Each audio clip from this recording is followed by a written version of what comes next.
কলকাতার শুরু হয়েছে এই ওয়াকফ বিলের বিরুদ্ধে আন্দোলন, যে এই বিল আমাদের অর্থাৎ মুসলিমদের জন্য কখনোই ভালো হতে পারে না।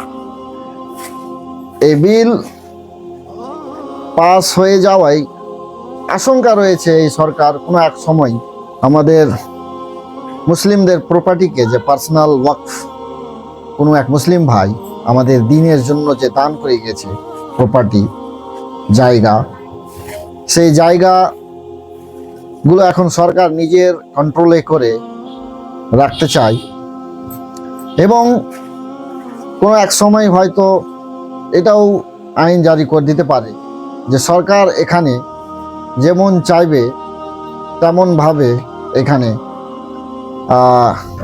ব্যবহার করার মুসলিমদেরকে অনুমতি দিবে।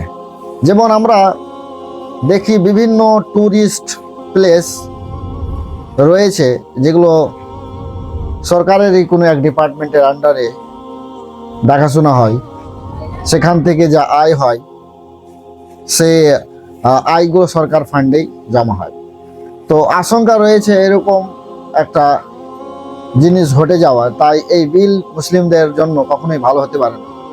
তাই ভারতের বিভিন্ন প্রান্তে যেখানে যেখানে মুসলিমরা বসবাস করে এই আইনের বিরুদ্ধে সবাই আন্দোলন নেমে পড়েছে। তাই আমাদেরও বিভিন্ন এলাকাতে ক্ষমতা অনুযায়ী শান্ত সুষ্ঠুভাবে এই ওয়াকফ বিলের বিরুদ্ধে গণ আন্দোলনে নামা উচিত। কারণ এটা আমাদের শুধু নয়, আমাদের যে আগামীতে প্রজন্ম আসবে তাদের ভবিষ্যৎ ভেবে এই আন্দোলনে আমাদের নামতে হবে। আর এই বিলকে বাতিল করার বিভিন্ন ধরনের পন্থা অবলম্বন করে শান্ত সুষ্ঠুভাবে আন্দোলন করতে হবে, নচেত আমাদের ভবিষ্যৎ প্রজন্ম এই বিলের জন্য অনেক অসুবিধার মধ্যে পড়তে পারে, যার মূল্য তারাই পরিশোধ করবে।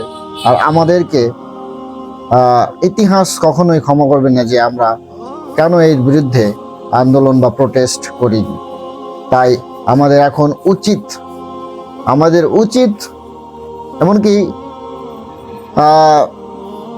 কম্পালসারি হয়ে পড়েছে এই আন্দোলনে যোগদান করা, আন্দোলন করা, কিন্তু সেটা কোনো রকমের ক্ষয়ক্ষতি করে নয়, একদম শান্তশিষ্টভাবে ভারতে যে কোনো জিনিসের আন্দোলন করার নিয়ম রয়েছে, অনুমতি রয়েছে।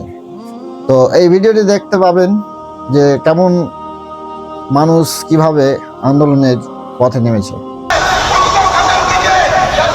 এখানে প্রচুর পুলিশ ফোর্সও নেমেছে, এখন দেখা যাক কি হয়, কোন দিকে যায় পরিস্থিতি।